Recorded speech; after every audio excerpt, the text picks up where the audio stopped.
This episode is brought to you by the Dreams and Drive shop. If you want to show your support for the show and get your own Dreams and Drive t-shirt or crewneck sweatshirt, visit dreamsanddrive.com/shop. That's dreamsanddrive.com/shop. And you can use the code DID10 for 10% off your order.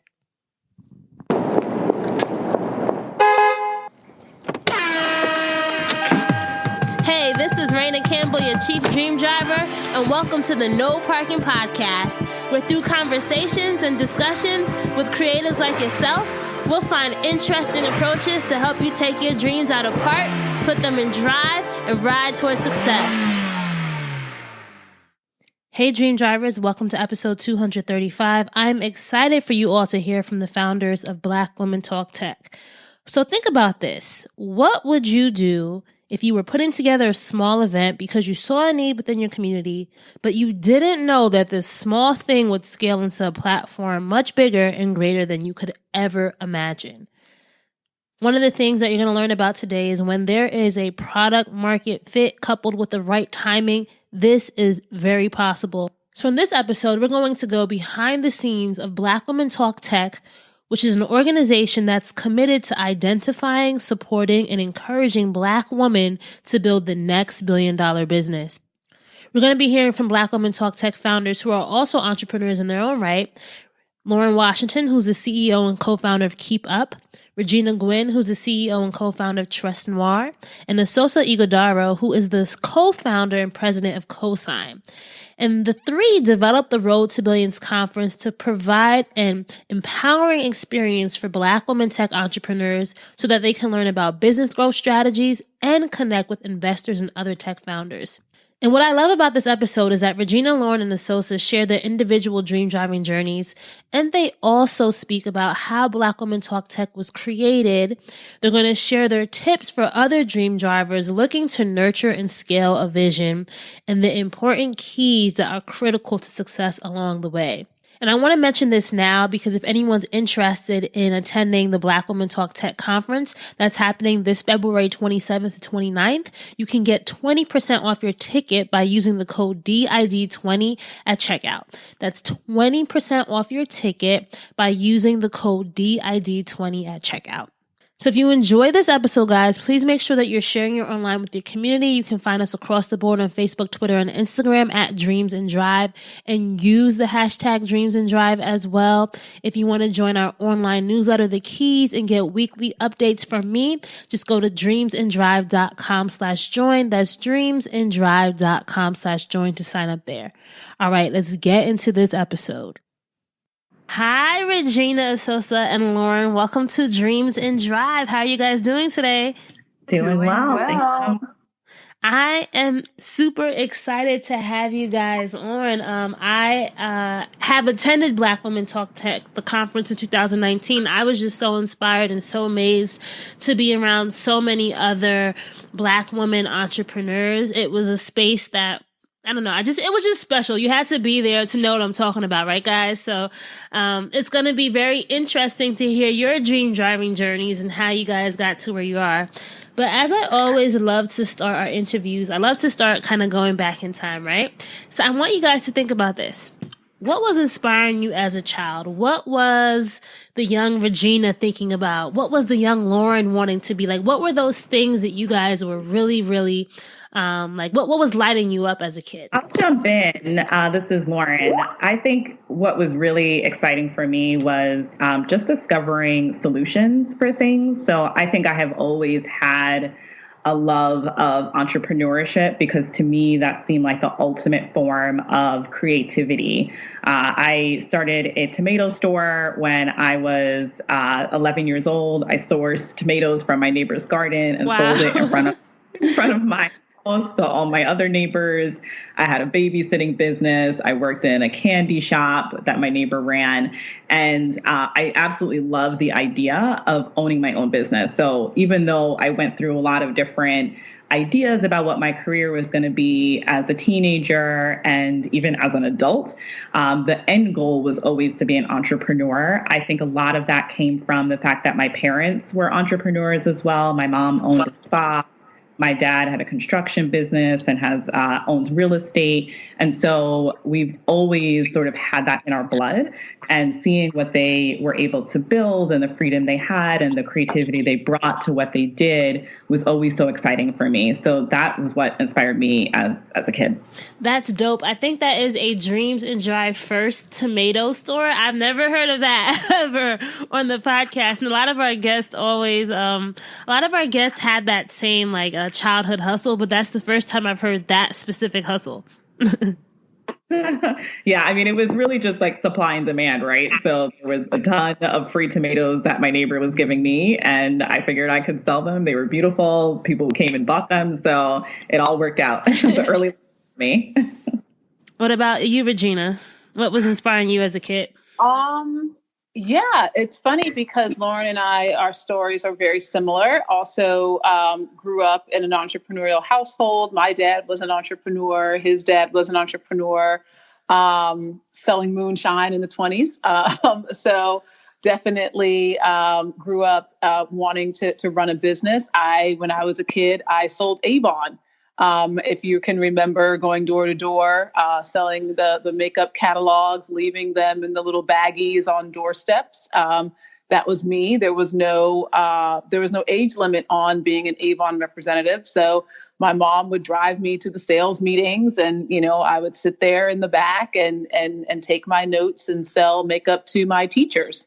Wow. So always had a love of beauty and fashion, and really wanted to, I truly appreciated the freedom that comes with charting your own course, but also knew that I needed to combine more of an analytical perspective and understand the dollars and cents that goes along with running a business. So, of course, went to college, went to business school, and wanted to kind of step through that whole process, but knowing that entrepreneurship was definitely like my long-term goal. Mm-hmm. So it's definitely something that's my life's work. And, I can see the challenges that lie in entrepreneurship. It is not for everyone. And in fact, it is not for most people, but it is something that can reap pretty huge benefits and really unlock some economic power. That oftentimes, we find, we get a lot of pushback from. So it's our charge to continue to find ways to get the resources that are desperately needed for Black women to create these opportunities and unlock these markets, because this is definitely something that's critical for us to have to build legacy. And to build long-term wealth within our communities. I definitely agree. And if you think about it too, that idea of legacy, as both you and Lauren were talking about how your parents were entrepreneurs too. So you're inspiring the next wave of people who are looking up to you guys as inspiration. Esosa, what about you? What was inspiring you as a kid? Were you also a fellow entrepreneur, a kid hustler? Oh, yes.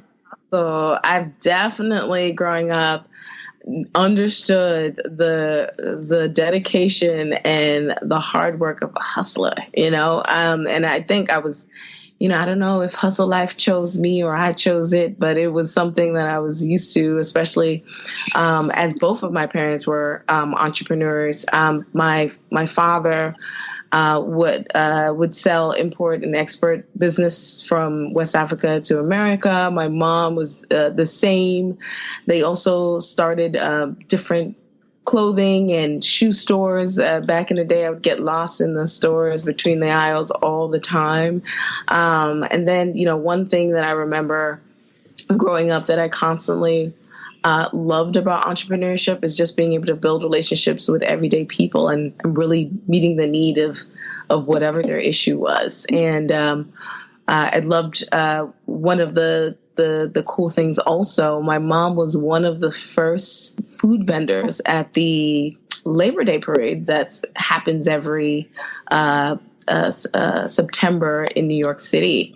And so I grew up for the first 16 years of my life being a vendor and communicating with folks and getting them what they needed at the same time, and doing market research and figuring out what price points we should sell. And I would sell baked goods where my mom really sold the real food, but it was like really, really fun just to kind of understand the differences and how to be of service to your customers.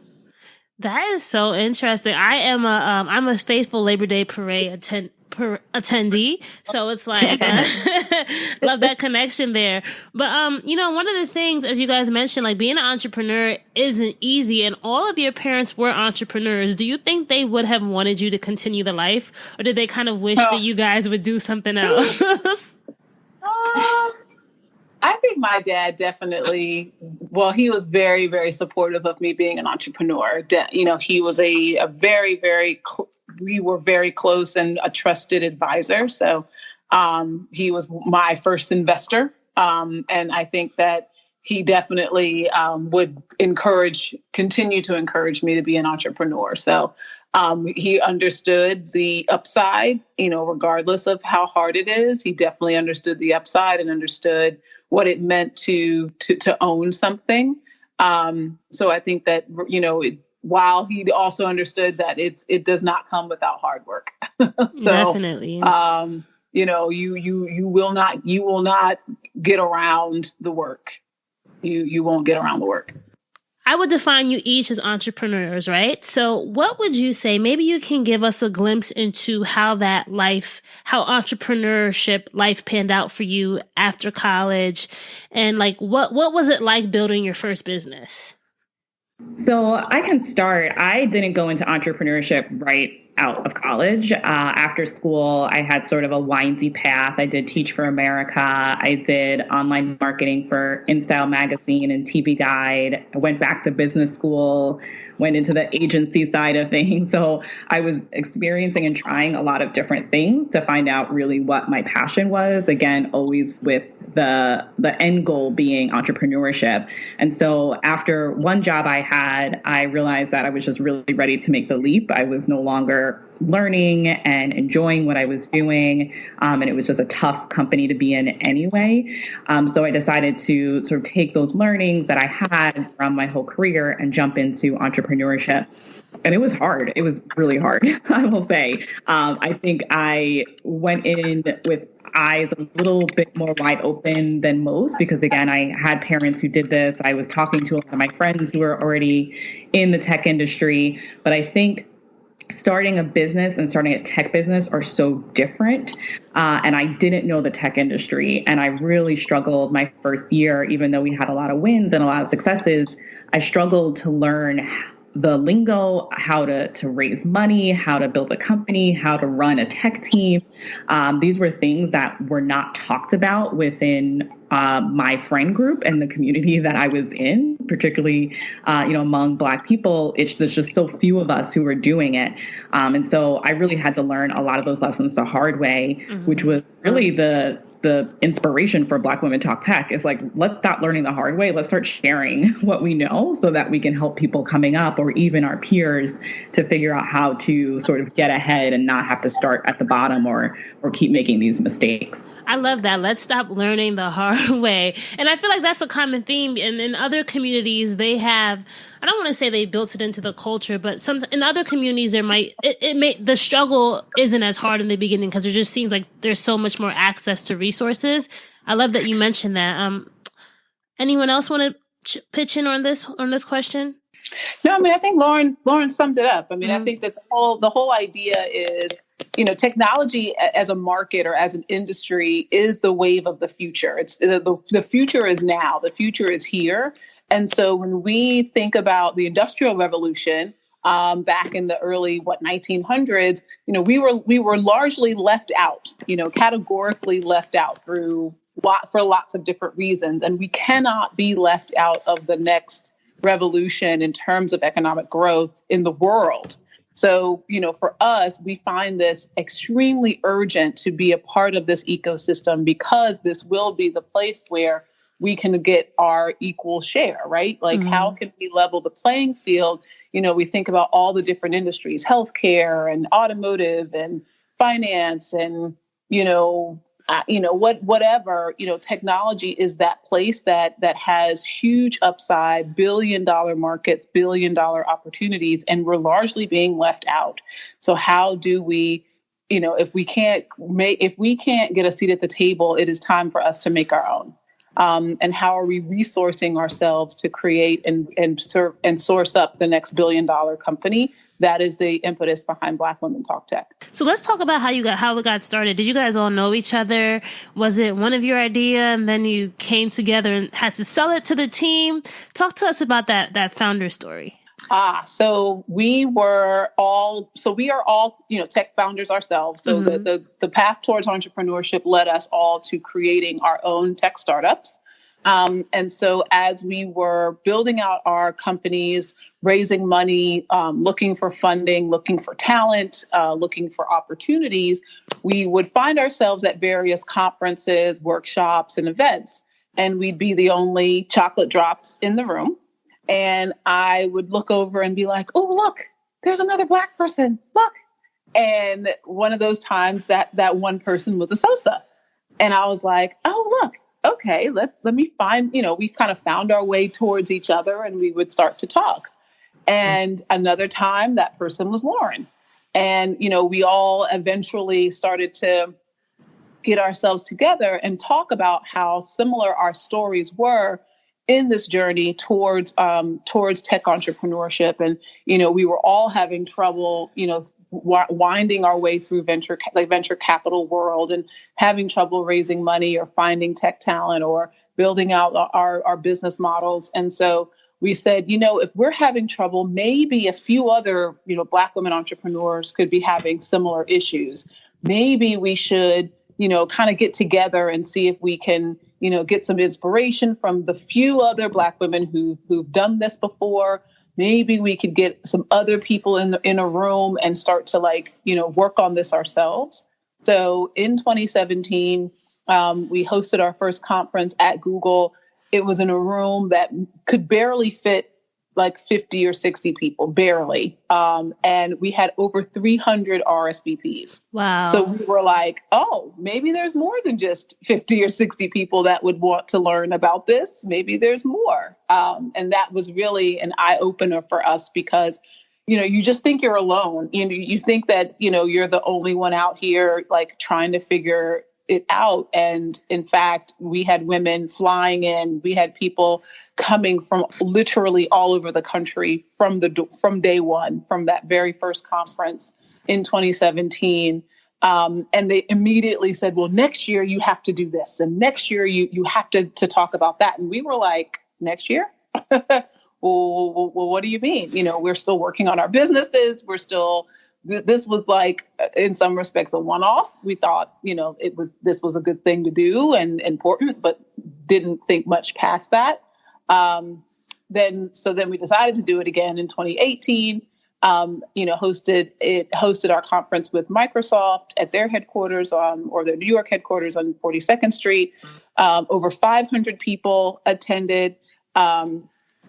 And then that was really when we saw, and it was still standing room only, still had to turn people away, and really started to turn up the wattage on just amplifying the message. And people really started to come out. Rich Dennis was one of our speakers.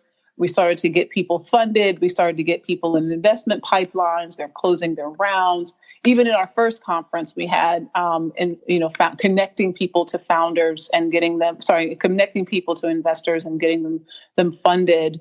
And then last year, we hosted our third conference. Over 1,250 people attended. Our biggest conference yet gave out over $130,000 in funding and prizes. So, really just growing, exponentially in just 3 years. And we were so excited to come back this year for our fourth time and have so many other amazing activations and experiences planned, all the while keeping our focus on our Black women tech entrepreneurs, getting them the resources that they need, getting them the funding that they deserve, and giving everyone an opportunity to see what a founder looks like and changing that idea of what a founder looks like. So you guys accomplished something that I think many founders often, just hope to accomplish, is that actual ability to scale, right? Like you were getting growth year over year.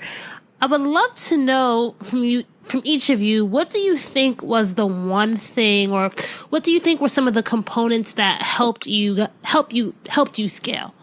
I think people don't stress enough around timing, timing and the emphasis of what you're serving up. It really helped to have a lot of great direction and early on traction when we were just creating something for like a few tens of people, and then hundreds of people were trying to go in. That's a nice indicator or a sign that the time is ripe and there's also an underserved need. So the level of timing and being able to serve a market that product market fit was there. And so I think that really, really, like from the very beginning was kind of our story. And we're really, really lucky to have that piece of it to really kind of give you direction on how to go ahead and get to the next step. Because now when you're building a business, there's so many things that are sort of like unknowns, but at least you have some wind beneath your back as you're building and scaling, because there's an eager audience waiting for what you're providing them. And so that's something that has helped us and aided us quite a bit in terms of being able to not only talk to our consumer very clearly, because we were the consumer, right? And knew exactly what Black women tech founders were going through, because we were doing it ourselves. So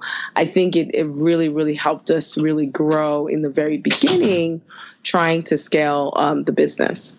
What if you can't find your product market fit? What tips do you have for that person who is just struggling? Like they have this good idea, but it just seems like no one's biting. I'll jump in. I think product market fit is everything. You can't have a business without it. Mm-hmm. So if you're feeling like you are not hitting the right cues for your business and people aren't biting and they're not going after it, then you really need to rethink what your product is and talk to your target market and figure out what is it that they want. I think a lot of times we come up with ideas that are really great on the surface, but for me, product market fit is really, will someone pay you for something that is really terrible, right? Because they just need it so badly. Like I think we have gone on really shady websites to purchase like some kind of software that we absolutely needed because I couldn't find it anywhere else. And it's like, it's built from 10 years ago. The page has never been updated and you're just putting your credit card in, hoping that like people don't steal stuff from you because you need that product so badly.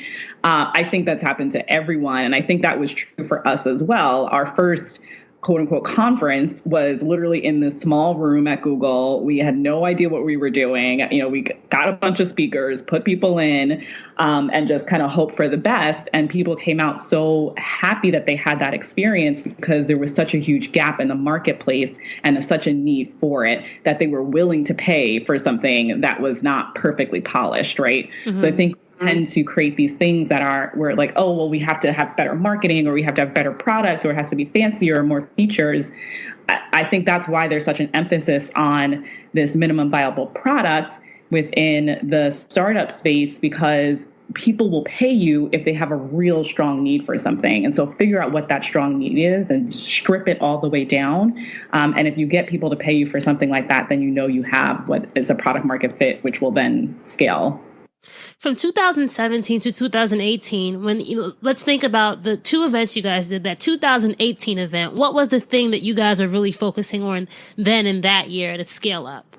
That's a good question. I think we were trying to become a real conference that year. So I think mentioned the first year, it was really a gathering for us. It ended up being a conference. That's not how we intended it to be when we first started. We just wanted to get about 30 other founders in the room and start talking about the things that we were talking about amongst ourselves.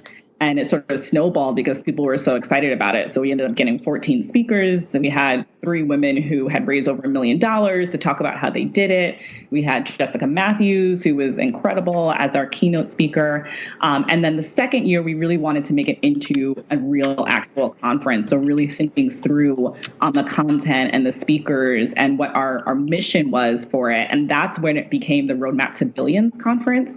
So the first year, we were just sort of Black Women Talk Tech. And the second year, we became Roadmap to Billions, because we wanted to make sure that if these founders were taking off a day or two out of their business to work on this, which is a lot when you're a founder, you could be making money those days.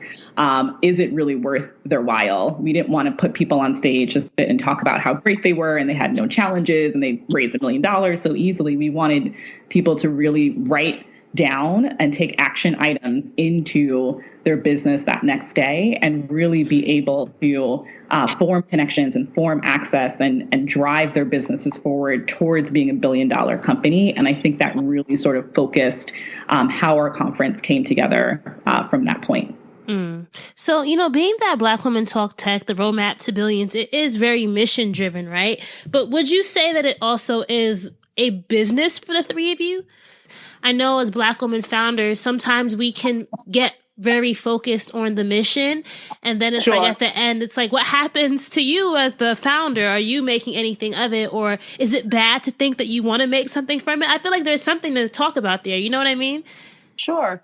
No, I mean, I think that you're just, I think it's important for us to say that, Black Women Talk Tech is a for-profit organization.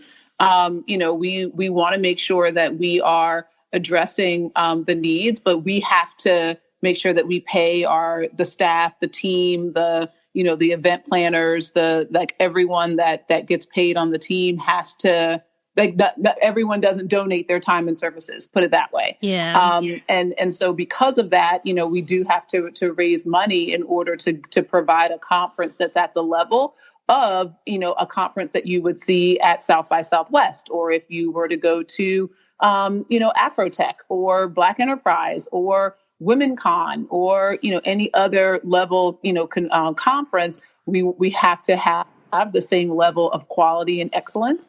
And our conference does stand up to, any other conference that you would put your money down and pay for. So I do want to make sure that, what we want to make sure that we have the same quality level there. And so, because of that, we want to make sure that we're staffing, the entire organization with amazing people, regardless of whether or not they even, completely align with our mission or not. They do a great job and, they get paid for it. Mm-hmm. And this is, in some respects, we want to make sure that, that we also make sure that we support as many people who look like us. That's also something that's very important and aligned with our values. And so, that also we raise money in order for us to support each other. And that also, is something that's important to kind of highlight and actually raise up. And I know this year you guys have some wonderful sponsors. I know on the website so far you've announced Microsoft, Walmart, Nike, Goldman Sachs, JP Morgan, Chase & Co. Like, those are amazing brands to be aligned with. And a lot of entrepreneurs, the goal is to raise funds, right? The goal is to be able to have thriving businesses. Can you talk to us about some of the lessons that you as a team have learned about how to successfully raise funds, get partnerships, get sponsors? Because I think that's something that a lot of us struggle with. I know it's a loaded question, but maybe maybe each of you can give kind of like your favorite takeaways from that process. So in terms of raising money, I guess so. Your question is, just what the fundraising process looks like. Oh, or? Yeah, I know because it is events. Since it is an event, I know that a lot of it is sponsorships, right? Mm-hmm. Is that's how you would classify raising funds for the event side, right? So yeah. I guess I'm talking about from the event side. How do you go about getting partners? How do you go about getting other brands to want to be sponsors for this mission, for this organization, or for the event, I should say. Got it. So I think where we try to really drive home our message with our sponsors and our partners is making sure that we're aligned with their business objectives. The fact that Lauren, Esosa, and I are also business owners, so we know that there are specific, commercial objectives that everyone needs to hit. Whether you're Oracle or Walmart, or whether you're a startup, or whether you're a nonprofit, or whether you're a venture capital firm, you all have business objectives that are important for you to hit quarterly, annually, day to day. And so if our ability to deliver on those objectives aligns with what you need, then we have a deal. And so I think that the way we curate our audience, the way that we curate our content and experiences is something that we really spend a lot of time thinking about, and making sure that that's something that provides value for our sponsors is what allows us to be able to go out and build these kinds of partnerships. If the audience doesn't come out, and if a high quality audience doesn't come out, then the sponsors aren't happy, right? So if the sponsors aren't happy, then no one's happy, because we're not able to put the conference on in the first place. So everything has to work together. It's definitely a very well orchestrated dance. And I think part of it is, even to Esosa's point, part of it is timing. And making sure that, we are able to pull these pieces together in the right place at the right time in order for us to be able to deliver on those objectives. And having something to show them, right? So I guess your first year was your only sponsor Google, and then or did you have other sponsors that first year as well? Nope. The first year was just Google offered up the venue. Okay. And then you guys were able to kind of use that MVP as a proof of concept for your next events, right? Correct. Okay. What do you think was, because a lot of people often wonder too, when it comes to getting sponsors, is it best to have somebody whose sole job is just, you might have a sponsorships coordinator, or you guys each of you sending emails and trying to get meetings? What have you guys found to be a good process for handling that? So we each have our own buckets. So, so I run more of the sponsorship vertical. And then, I work with a team of folks that does handle all the sponsorship inquiries. Then we have, kind of a different section for marketing, a different section for production and operations. So we're kind of a well-oiled machine at this point. But we all do work as a team in terms of, thinking through our networks and thinking through kind of the best approach, and the best way to kind of research what brands could be the best fit. Okay. What would you guys say is a challenge that you had to face in planning this year's event? And how are you working through that? I think time is always a challenge for conferences. I think and events in general. I think it's really different from other businesses where you may have a deadline for something, but that deadline's a little flexible. Whereas for a conference, it is happening whether we're ready or not. Mm-hmm. Coming up the 27th and 29th, people are showing up, whether, we meet those deadlines or not. So even though this is going into our fourth year and we started everything earlier, you run into a lot of different issues as you're, planning for the conference that are just unforeseen, right? So even if you give yourself a lot of time to put something together, there's always going to be something in every event, in every conference that just doesn't go right. And you're up against the time deadline, but it doesn't mean that you can't pull it together to have a great event otherwise. I think often we find that most people don't even notice the stuff that we didn't have at the conference, or the things that are kind of driving us crazy because they weren't there for the initial planning. But yeah, I think if we had all the time in the world, we'd be able to sort of create our ideal experience of what we want. But because of that, we're up against deadlines. You kind of have to do your best for what you have coming up. Mm-hmm. I would also add another challenge, I think, that's different from last year or the previous years to this year, is that we're scaling our team So, we were able to like do everything with like 6 people last year. Now we've like tripled the size of our team. And so having a real process that can kind of interact with all the different departments and making sure it goes smoothly is something where, has definitely been a challenge in terms of stretching yourselves and really putting things into perspective, and that's usually what happens when you're scaling a business to grow larger and bigger, like hiring the right people, hiring them quickly, getting them onboarded, and then putting a process in place for them to cooperate and interact with other members of the team in the smoothly facet is really challenging when you have this deadline of a very big conference coming up, right? And so that piece is always something that most people when scaling have to kind of consider and focus on and try to stretch their goals when getting to the next level of their business. So this may not be an obvious question to our listeners, but you guys each also are running your own individual companies, right? How are you managing this and also running your individual businesses?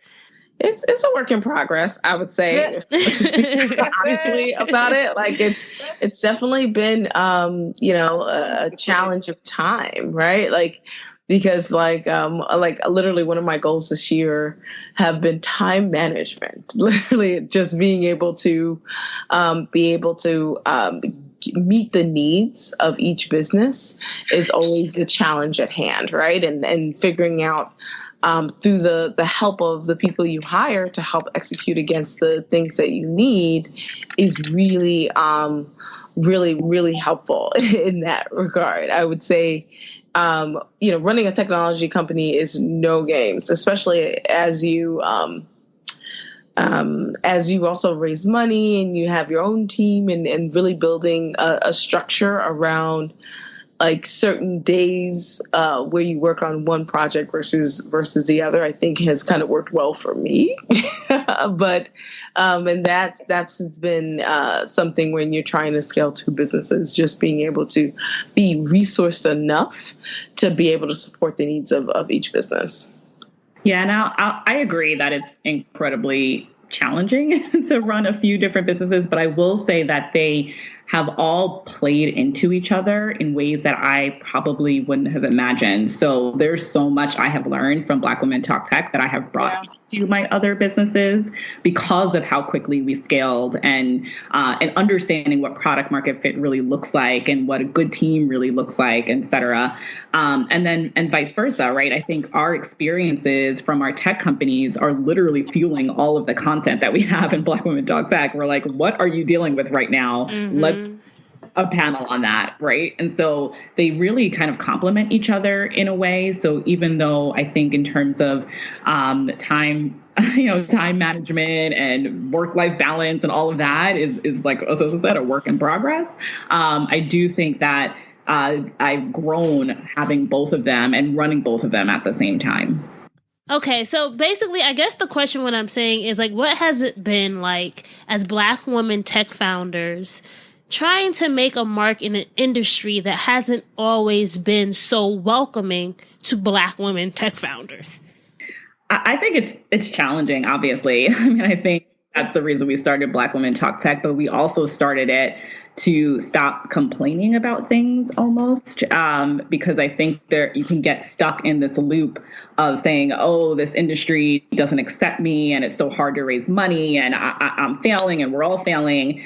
And that's not helpful, right? That's just reality, right? It's harder for Black women to create tech businesses. We know that. And so if you want to be in this business, figure out a way around it. And I think that's what we're trying to do with Black Women Talk Tech. Obviously, you're going to have your allies and you're going to have people who get it and understand and want to help. And you're going to have people who don't. I think that's true for every single business and every single person. and kind of figuring out who those people are and aligning yourself with them is really important. But I will say with Black Women Talk Tech, we're kind of trying to not only change that narrative, but also create our own systems as well. So if I can help you raise money and we can bring a whole bunch of Black investors in the room and start sharing in the wealth, right? And sharing in the abundance that we know we have. And I can help you build out your team and I can make recommendations for you in terms of products and tools to use and how to get around these things, then we don't have to really rely on a system that is kind of broken right now. I love that. I want to go back to this because I think sometimes we don't talk about kind of like the personal challenges that you have to endure as we're building, as we're scaling. What are some of the things that you've learned individually about yourself and your own will or your own ability to succeed? Because I know even with me building Dreams and Drive, when I first launched it, I don't think I even dreamed that big. You know what I mean? Like in the beginning, I just wanted to create a podcast, and now over 1 million downloads later, it's like, whoa, like I didn't even think that I would get here because I had never even dreamt that big. So it's kind of making me as a person, as an individual, dream bigger. What do you think are some of the personal ways that you all have grown throughout this process? I definitely, for me, I've found Black Women Talk Tech to be such an amazing and inspiring place for me to kind of meet other Black women who have built businesses that I could never even have thought of. And then they're crushing it. They're killing it with like nothing, you know, especially as you see the numbers of what Black women are raising versus Black men. The average Black woman raises about $36,000 versus the average white guy raises 1.4 million, right? And they're able to generate real revenue or real opportunities where they're hiring within places where they're being featured all over the world. And it's just, you see all these people around you creating some amazing businesses that it inspires you to like consider something bigger, right? Mm-hmm, consider even a bigger vision and wanting to take on something more that you can see yourself achieving. So I think I'm incredibly inspired by the women every day that are around me, creating and doing the hard work of creating something that like literally did not exist until you thought of it, right? Like that is incredible. You know what I mean? That is just so cool to be around a community of women who are just game changers. You know what I mean? Your body starts to tingle, and and this is not something that is a normal thing because, entrepreneurship can be very lonely. You're a self-starter, you're doing it yourself, and you're connecting with folks that are only in relation to your business at times because you have but so much time in the world. But then when you come into this room and this space where people are constantly saying they have so much value because they found an investor for the first time to get money into their business, or they found a co-founder to work on a business together, or one of the sponsors is now a client. Like it's incredible just to see all the great benefits that something you created has supported and charted a lot of success stories out of the conference. And so that, charges us to continue to build and grow our companies and develop other ideas. I think this, that is like the wonderment of it all, where you're able to kind of see how your growth happens just because you happen to do this. And sometimes I feel like it's divine intervention in some way because, Black Women Talk Tech was not an intentional thing until we, came together, because we were strangers, right? I didn't know Regina or Lauren before we met them, right? And then we decided to work together, and we worked together so nicely.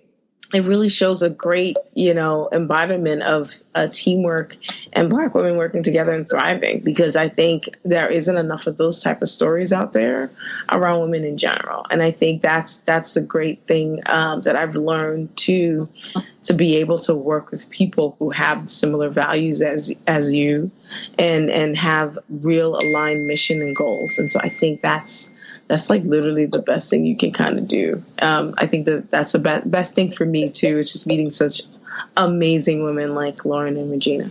Lauren, Regina, you have anything you want to add? Anything you want to take away from that wonderful, well-spoken statement from Esosa?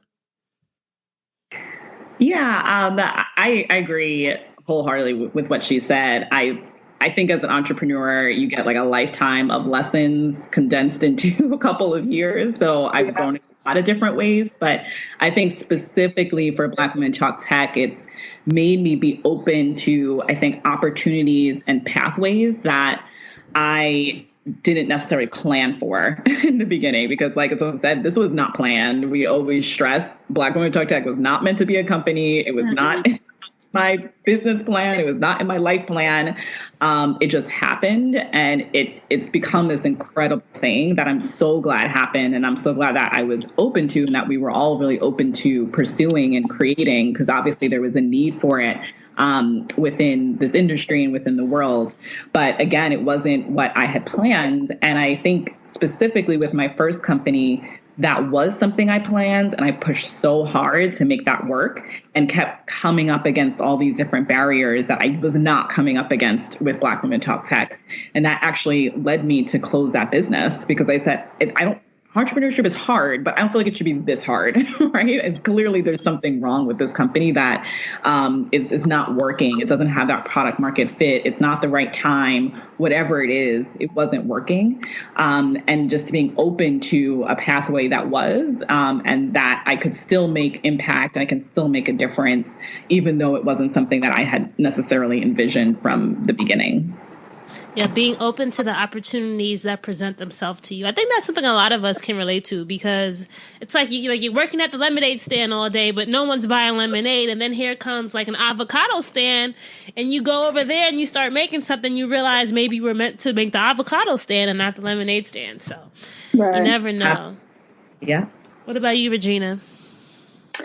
No, I mean, I think that, all of the lessons have allowed us to continue to be prepared. And I mean, I think I always think of the phrase like success is when preparation meets opportunity. And so we continue to be learning and gathering insights so that when that opportunity does present itself, we are prepared. And what we have really seen over the past 4 years are countless Black women who are absolutely prepared. They've got businesses, and all they need is that shot. All they need is that introduction. All they need is that access to an amazing developer. All they need is being able to be connected to the right resource.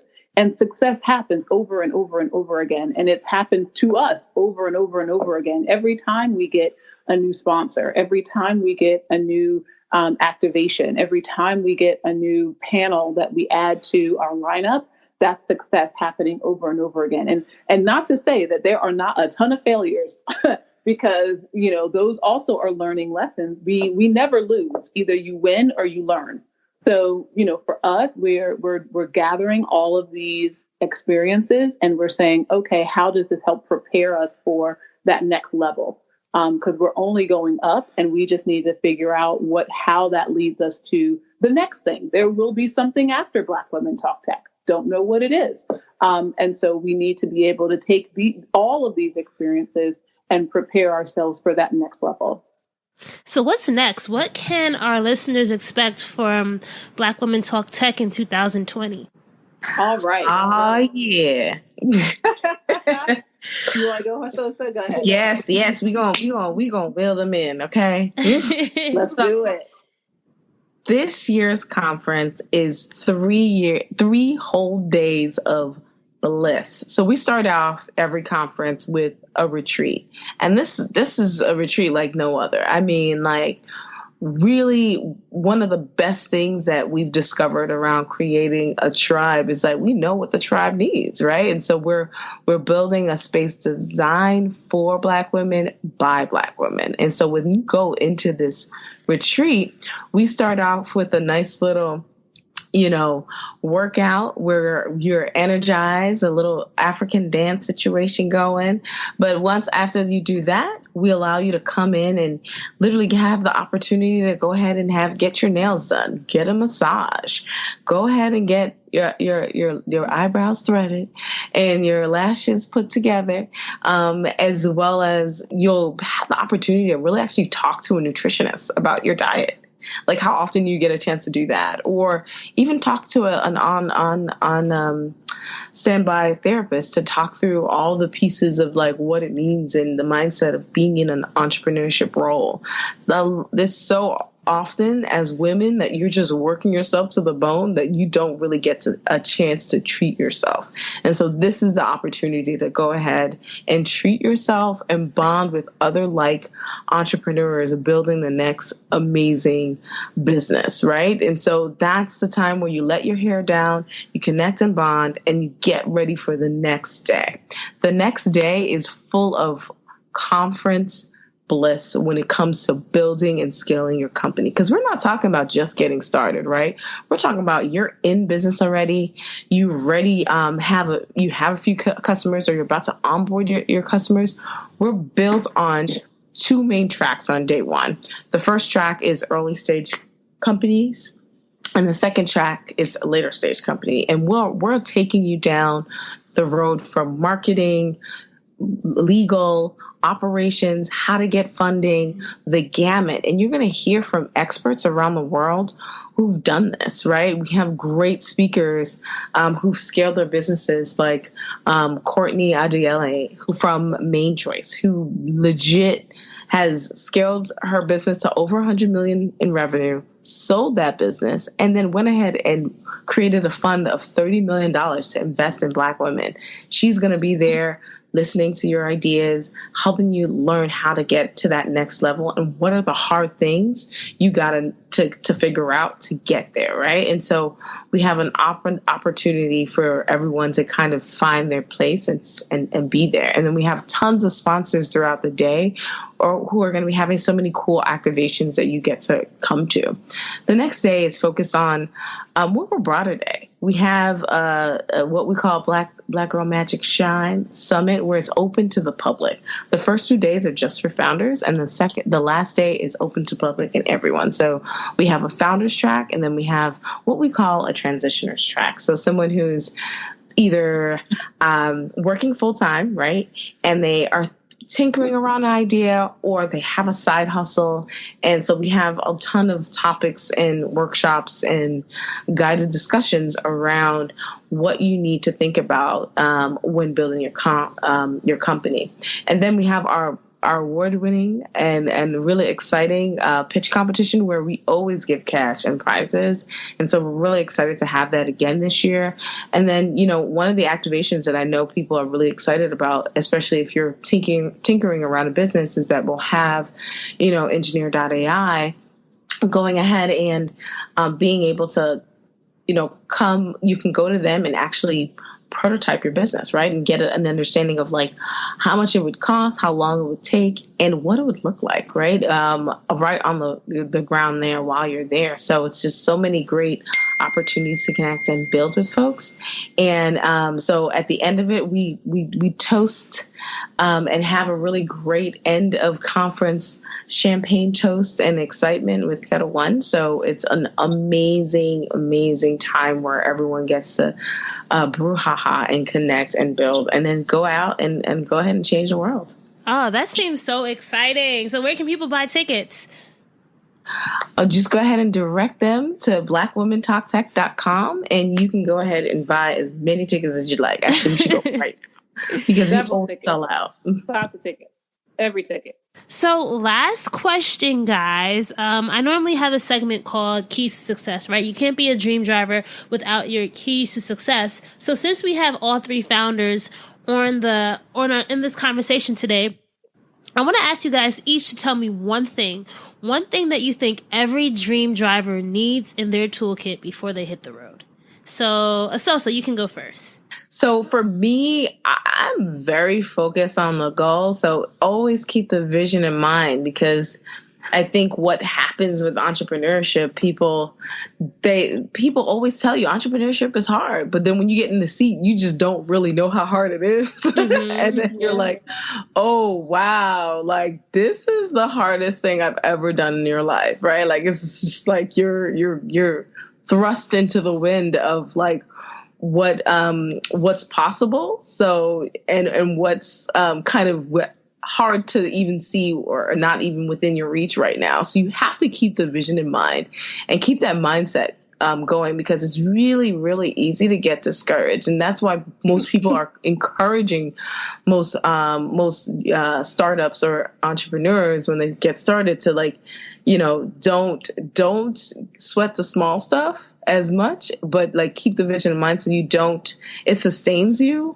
when things get down or hard, right? And really want to like make sure you have a big enough why that allows you to like keep that vision in mind and keeps you motivated to keep going. Yeah, things didn't go as well today. That doesn't mean fold up and like leave it and go out and get out of the way and let someone else take what's yours, right? Like you go ahead and you focus on what you want to get and achieve, and that will help you see you through. And then, you also start to attract those great things to you. Right. So you didn't have the team, and then all of a sudden you have a team in a few months, and now things are going, and you just have to keep yourself motivated. And I think that's the hardest thing that people don't realize that entrepreneurship is about. Is like, because nobody asks you to do it. You are asking you to do it. Right. Like, so you have to keep yourself up in the atom and like a sunny day almost all the time, just trying to get yourself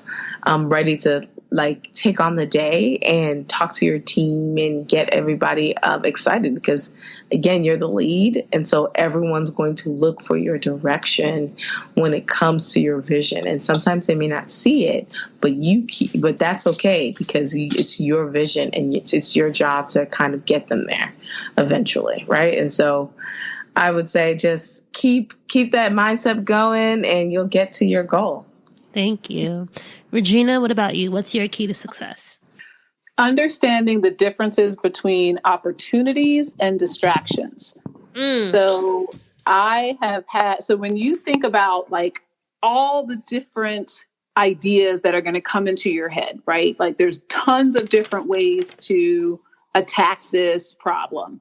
You could do Facebook ads, or someone could do a partnership, or you could do this email, or someone could email you this. So like I've definitely, it kind of connects to what Esosa is talking about in terms of being laser focused on your vision and your objective, but really thinking about how does this particular opportunity help deliver and execute on the goal I have in front of me right now, as opposed to the one that might be in the future, but what helps me with my goal right now? If it doesn't help me right now, it is a distraction.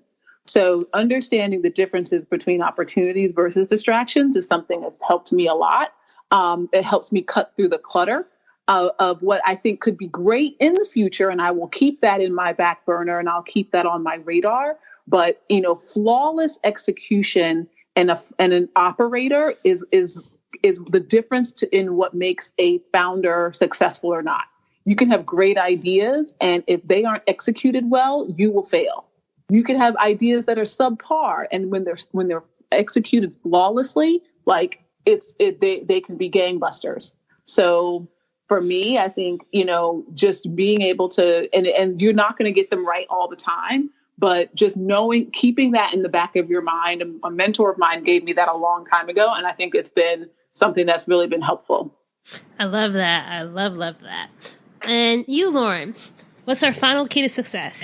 I would say for entrepreneurship, it's resilience. I think mentally, emotionally, physically, financially. I mean, when people say that entrepreneurship is a marathon, not a sprint, that's real, right? I think we see all these overnight successes that have really started 5 years before they became 10 that years, overnight. maybe 15 years. You never know. Right. And so if you're not prepared for that, for all the ups and downs that entrepreneurship can bring in every facet of your life, and if you don't have strategies to get through that, or if you're going so hard that you're going to burn yourself out after 6 months, then you're not going to make it, right? So you have to really work on yourself to figure out, how am I going to create a life for myself that is sustainable, so that I can get to those goals at the end, right? Because at the end of the day, if you burn out and you're done, that's it. Your business is over, right? So you have to figure out a way to kind of sustain. And I think it's not just about staying in it. It's about being healthy, right? It's not just about surviving. It's about thriving at the end of the day and figuring out a way to get there. And I think we've all stumbled in that at some point as entrepreneurs. It's not something we talk about a lot within the overall industry, but people are starting to sort of bring it to the forefront because it is just so important. So I think figuring out resilience, whatever that means to you, and however you can stay in the game in a healthy way is really important. I love that. Keeping the vision in mind, making sure you understand the differences between opportunities and distraction, and making sure we're honing in on that resilience. That is, thank you, ladies. Thank you, Lauren. Thank you, Esosa. Thank you, Regina. This has been such an amazing conversation. I have so many notes here. It's like, I don't know what I'm going to do with all these notes, but it's just so many good gems. And I really hope that our dream drivers enjoyed listening in as much as I enjoyed chatting with you guys today. Thank you so much. Thank you for having us. Oh, and what's your Instagram handle? Where can our listeners find you guys online if they want to learn more about you, see what's going on in the social media worlds? So my social media, besides Black Women Talk Tech, there is anything but so is my handle on Instagram. Okay. And I'll link all this stuff in our show notes. And definitely follow my own company, TresseNoire, TresseNoire. We relaunch next week with our new virtual beauty coach app. So follow us on Instagram, Facebook, and Twitter. And you can follow my company, Funder, www.funder.ai. And we're also on Twitter and LinkedIn. And we just launched our beta last month. So you can jump on that waitlist. All right. So that's a wrap for episode 235 with the founders of Black Women Talk Tech. I hope you enjoyed hearing their dream driving story as well as their keys to success. If you enjoyed this episode, please make sure that you are sharing it and tagging it on social. Remember, you can find us across the board, Facebook, Twitter, and Instagram at Dreams and Drive, and use the hashtag Dreams and Drive.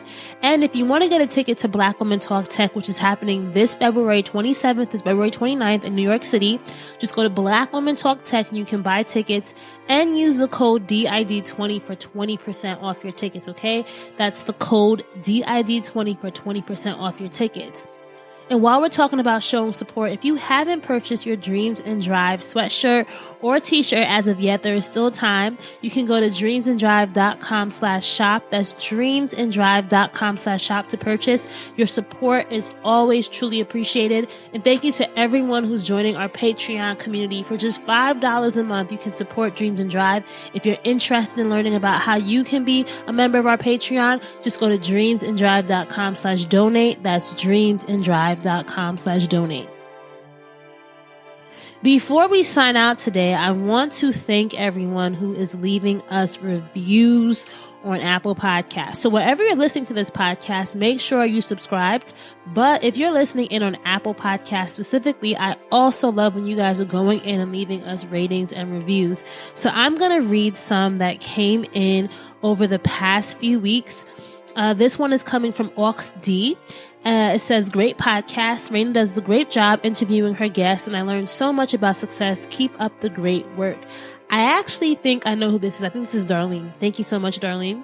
This one is coming from your girl, Alex, and it says, God's message. Oh my gosh, that episode. Thank you, Sarah, for your message and story. I can't tell you how much I go back and forth what to do. I go back and forth whether I'm ready to make that leap or not, but I can't start over. Just can't. So I hold on to my 9-to-5 for that stability. In 2020, though, I'm really going all in and letting God take the wheel. You're winning with this podcast. Been my inspiration for all of 2019. To the future, thank you. And here Alex is referencing episode 234 with Sarah, where we talked about how change isn't comfortable. And if you haven't listened to that episode, it's one of our Front Seat Fridays episodes. Please make sure you go back and listen to that one. And this one is coming from Tay of Tay's House of Vinyl. And it says, dreams and excellence. I've been listening to Dreams and Drive for a while. I just caught up on episodes. This last episode with Sarah was so transparent and real. I appreciate Sarah's rawness and truth. Thank you for this episode. Thank you so much, Tay, for listening. And as always, I appreciate you, girl. And if you want to hear your review read on a future episode, just go ahead and leave one. These reviews really do help me understand just how much the show is impacting listeners. So please go ahead, continue to leave them. Thank you so much for tuning in. I'm trying to get back into the swing of interviews and getting back into a regular schedule. As I mentioned earlier this year, I'm trying to just go with the flow in 2020. After 4 years of Dreams and Drive, I want to make sure that the content I'm putting out is refreshing, that it's new, that I'm also not burned out, and I'm still excited to show up for you guys every week. So bear with me. It's all a process.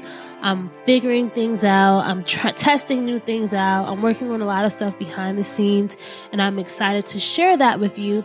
And also, I have a huge, major milestone announcement that I can't wait to share with you guys, but you got to wait for that. As always, keep dreaming, keep driving, and we'll chat again in episode 236. Bye, guys.